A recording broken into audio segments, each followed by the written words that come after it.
kan daripada aksara Jawa ada 20 tuh. Hono coroko, doto sawolo, podo joyonyo, mogo bodongo. 20 itu.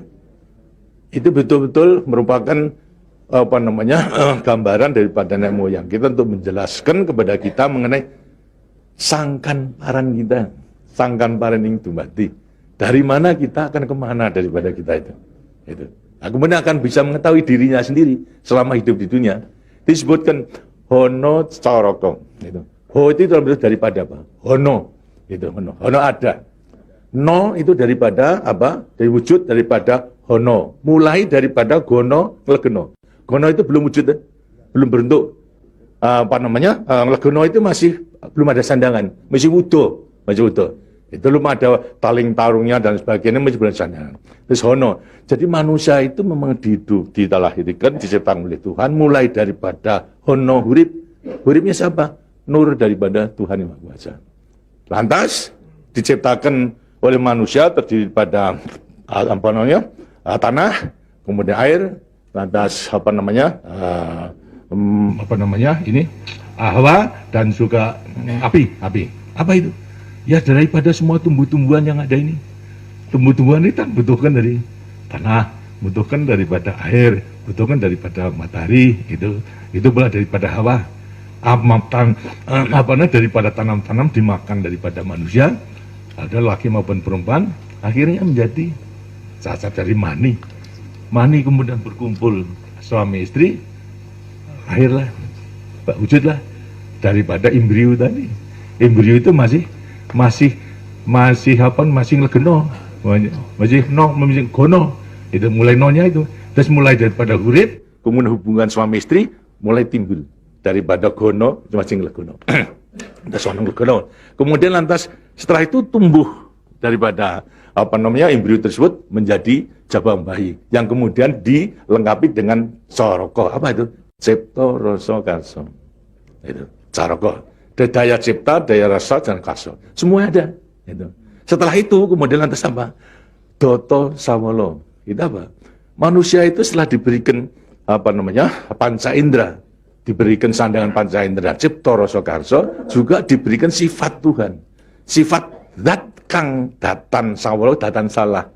Sifat dari yang tidak salah itu hanya Tuhan. Gitu? Kalau manusia ini salah. Tapi kalau Tuhan itu tidak salah. Oleh karena semua manusia diberikan sama.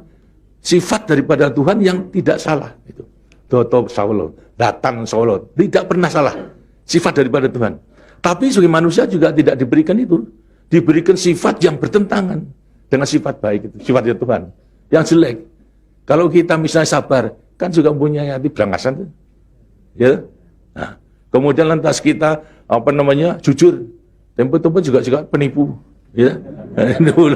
Semuanya diberikan sifat itu, sifat yang bertentangan dengan zat kang datan sawolo. Tahu sama kekuatannya. Podo joyonya.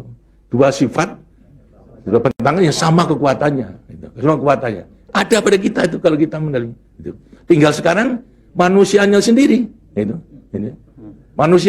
Manusianya sendiri setelah mengetahui diberikan sifat, dua sifat yang bertentangan, yang sama kekuatannya, akan diapakan ini?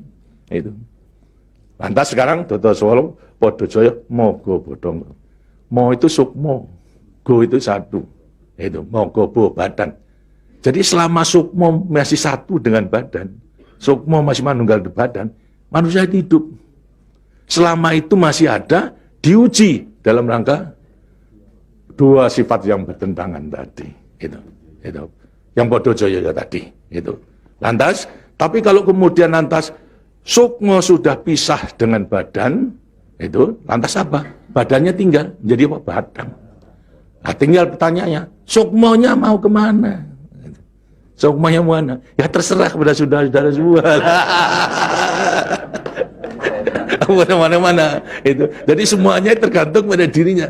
Semua diberi perlengkapan yang sama. Tuhan Maha Hadir, tapi tinggal kepada dirinya masing-masing dalam mengendalikan. Kalau mau yang diujar itu adalah memang yang bertentangan, yang jelek, bukan sifat Tuhan, ya tempatnya juga sudah ada. Di neraka, tidak bahagia di dunia, di akhirat nanti. Tapi kalau yang dikendalikan atau yang layani itu adalah sifat daripada Tuhan, ya dengan sini akan dekat kepada Tuhan. Kan Tuhan itu kan tidak mewujud, gitu. Tidak bentuk, ya, tapi sifatnya ada. Jadi kalau kita mau kembali dekat kepada Tuhan, ya membawa sifat yang baik itu, sifat Tuhan kepada Tuhan. Itu sebenarnya gampangnya daripada rahasia hidup itu sebetulnya hanya itu saja, tapi tidak tergantung pada saya, tergantung pada saudara-saudara sendiri dalam rangka pengeterapannya itu gitu. Nah, makanya itu coba pelajari daripada semua ini, daripada untuk mengendalikan dua sifat yang bertentangan tadi itu dengan sendirinya, agar supaya betul-betul bisa menempati diri. Kemudian di samping itu juga Tuhan itu memberikan suatu takdir kepada sifat kodrati daripada manusia. Apa sifat kodrati manusia?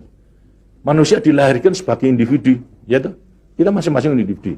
Tapi kehidupan kita sejak mulai daripada adanya janin sampai pada mati tergantung pada orang banyak. Jadi kemudian dalam hidup kita di dunia itu hanya memenangkan kepentingan pribadinya sendiri. Lihat kan tidak adil. Tidak adil. Seharusnya memang menyadari bahwa sebagian besar daripada hidupnya tergantung kepada orang lain.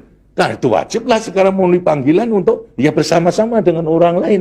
Sebab hidup di dunia itu adalah bisa serasi. Jadi karena itu lantas sekarang namanya sifat kodrati daripada sifat yang monodualistis itu. Satu tapi kembar tetapi satu. Ialah sifat individu sama sebagai makhluk sosial. Nah, itu kuncinya daripada penghayatan, pengamalan daripada Pancasila. Itu. Nah, demikianlah waktunya saya kira sudah.